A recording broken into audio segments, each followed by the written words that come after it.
Halo, Assalamualaikum warahmatullahi wabarakatuh. Selamat malam waktu setempat. Kami dari tim Austin. Di sini saya Muhammad Fikri Al-Ghifari sebagai tim leader dan Nur Anissa Putri sebagai anggota saya. Kami akan memaparkan ide yang kami buat, yakni tentang waste management atau pengelolaan limbah. Judul yang ide kami sampaikan adalah pemanfaatan limbah biomasa tongkol jagung dan daun jati sebagai solusi mengatasi masalah pencemaran lingkungan. Adapun kategori yang kita ambil adalah sustainability. Nah, pembahasan yang pertama kali saya sampaikan adalah latar belakang. Di mana pada gambar sebelah kiri adalah limbah tongkol jagung yang dibakar, kemudian di sebelah kanan adalah limbah daun jati yang dibungkus oleh petani. Nah, dari tahun ke tahun, permasalahan lingkungan selalu terlibat di semua sektor, seperti pada sektor ekonomi, industri, politik, tambang, bahkan teknologi. Banyak sekali contoh permasalahan lingkungan yang perlu menjadi perhatian khusus. Nah, salah satunya adalah masalah limbah seperti gambar yang saya tampilkan ini. Adapun pengertian limbah adalah bahan-bahan sisa pembuangan yang berpotensi dapat membahayakan makhluk hidup jika tidak dimanfaatkan dengan baik. Nah, salah satu contoh limbah yang sering kita temui di kehidupan sehari-hari adalah limbah biomasa. Nah, apa itu biomasa? Biomasa merupakan bahan organik hasil proses fotosintetik baik berupa buangan atau produk jadi. Nah, seperti gambar yang saya tampilkan ini, tongkol jagung dan daun jati merupakan jenis biomasa yang tak terpakai lagi apabila tidak dimanfaatkan. Tentu tidak semua bagian dari biomasa itu dapat dimanfaatkan. Namun, ada juga yang dibuang begitu saja dan menjadi limbah, seperti gambar yang saya tampilkan ini. Terdapat banyak sekali contoh limbah biomasa, terutama pada aktivitas pertanian dan perkebunan. Contohnya adalah seperti tongkol jagung, sekam padi, tempurung kelapa, daun jati, pelepah pisang, pelepah sawit, dan masih banyak lagi. Nah, limbah-limbah seperti inilah yang pada akhirnya akan berdampak pada pencemaran lingkungan karena tak bernilai lagi. Nah, hal inilah yang mendorong kita untuk mencari solusi atas pencemaran yang diakibatkan oleh limbah-limbah biomasa ini menjadi barang atau produk yang bernilai. Nah, banyak sekali produk yang atau barang yang bernilai dalam hal dari pengelolaan limbah biomasa. Namun, ide kami adalah membuat briket bioarang berbahan baku limbah biomasa. Dalam hal ini adalah tongkol jagung dan daun jati dengan dicampur menjadi satu. Next, selanjutnya adalah gambar mengenai proses penjemuran tongkol jagung di sebelah kiri dan di sebelah kanan adalah proses penjemuran daun jati.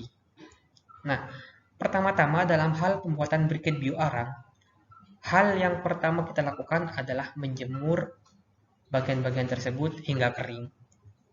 Tujuannya adalah untuk meminimalisir atau membuang kadar air seminimal mungkin yang terdapat pada limbah-limbah tersebut sebelum dilakukan proses selanjutnya.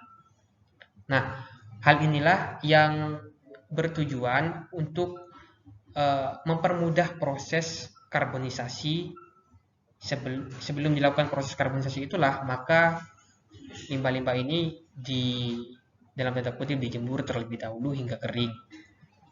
Nah, proses penjemuran ini bisa memakan waktu 1 hingga 2 hari tergantung dari hasil yang didapatkan. Nah, adapun metode pembuatan briket bioarang, sebelum kita masuk lebih lanjut mengenai proses pembuatan briket bioarang, biomasa yang telah kita jemur tadi itu kemudian dimasukkan ke dalam drum karbonisasi. Kita lakukan proses karbonisasi. Nah, proses karbonisasi ini adalah salah satu tujuannya adalah untuk meningkatkan nilai kalor dari biomasa tersebut. Nah, pada gambar sebelah kiri itu merupakan proses karbonisasi dengan bahan baku daun jati. Nah, daun jati ditumpuk dan ditata sedemikian rupa sehingga ketika dilakukan proses karbonisasi, panas yang berada dalam tungku itu dapat dengan mudah dialirkan dan merata ke seluruh bagian dari drum karbonisasi. Sehingga output yang dihasilkan dari proses karbonisasi nanti itu adalah output yang merata, sehingga hasilnya tidak dalam tanda kutip itu selang-seling, ada yang matang ada yang tidak matang. Nah, itu yang tidak kita inginkan.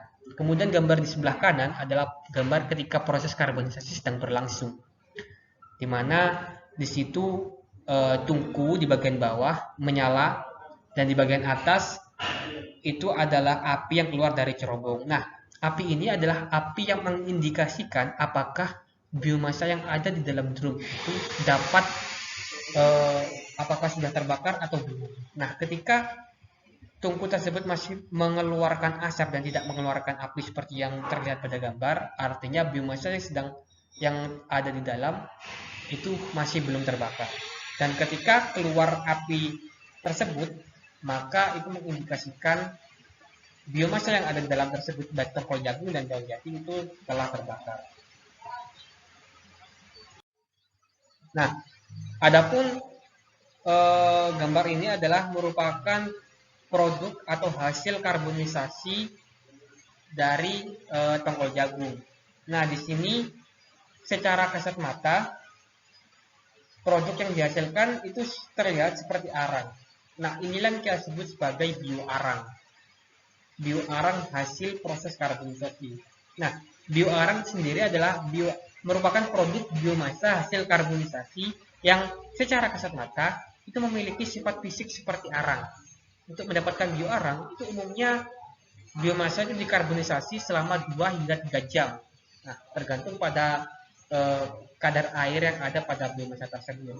Jadi ketika kita mengkarbonisasi daun jati, dalam hal ini bahannya tipis, artinya kadar air yang ada di dalamnya sedikit, sehingga biomasa karbonisasi akan semakin cepat.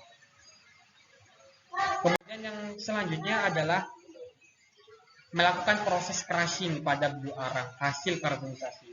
Nah, proses crushing ini kita menggunakan mesin pencacah. Dalam hal ini adalah mesin pencacah tongkol jagung seperti yang kita lihat pada gambar. Nah, bioarang yang telah jadi itu selanjutnya dicacah dengan mesin ini. Tujuannya adalah untuk mendapatkan serbuk halus yang selanjutnya akan dicampur dengan bahan perekat. Nah, di sini saya menggunakan bahan perekat tepung maizena. Tujuannya adalah untuk memperkuat ikatan antar bahan sehingga briket yang dihasilkan tidak mudah gupil, kalau dalam bahasa Jawa itu gupil atau pecah sedikit demi sedikit. Nah, output yang dihasilkan akan nanti seperti ini. Nah, ini adalah produk briket bioarang yang telah jadi dan siap untuk dipasarkan atau siap untuk dilakukan pembakaran. Nah, tentu saja bentuk dari briket bioarang itu bermacam-macam. Nah, gambar yang ada di layar ini merupakan bentuk briket bioarang berbentuk kubus. Nah, tentu saja bentuk dari briket bioarang yang dihasilkan itu tergantung dari permintaan pasar. Jika pasar menginginkan bentuk yang seperti bulat pecal, maka otomatis kita akan membuat cetakan yang seperti customer kita inginkan. Nah, masuk di bagian kesimpulan. Kesimpulan dari yang ide kami sampaikan ini adalah banyak sekali jenis permasalahan lingkungan yang juga memiliki jenis solusi yang berbeda-beda. Namun dalam hal pencemaran lingkungan yang diakibatkan oleh limbah biomasa, salah satu solusi yang dapat digunakan adalah membuat limbah biomasa tersebut menjadi briket bioarang dengan melalui berbagai macam proses karbonisasi, pencetakan, penjemuran, dan lain sebagainya. Kemudian tentu saja tujuannya adalah dapat mengurangi dampak pencemaran lingkungan dan inovasi produk dari limbah daur ulang biomasa. Produk briket bioarang yang telah jadi tentu dapat dijual, bahkan dapat diekspor ke pasar luar negeri seperti di Eropa dan Timur Tengah.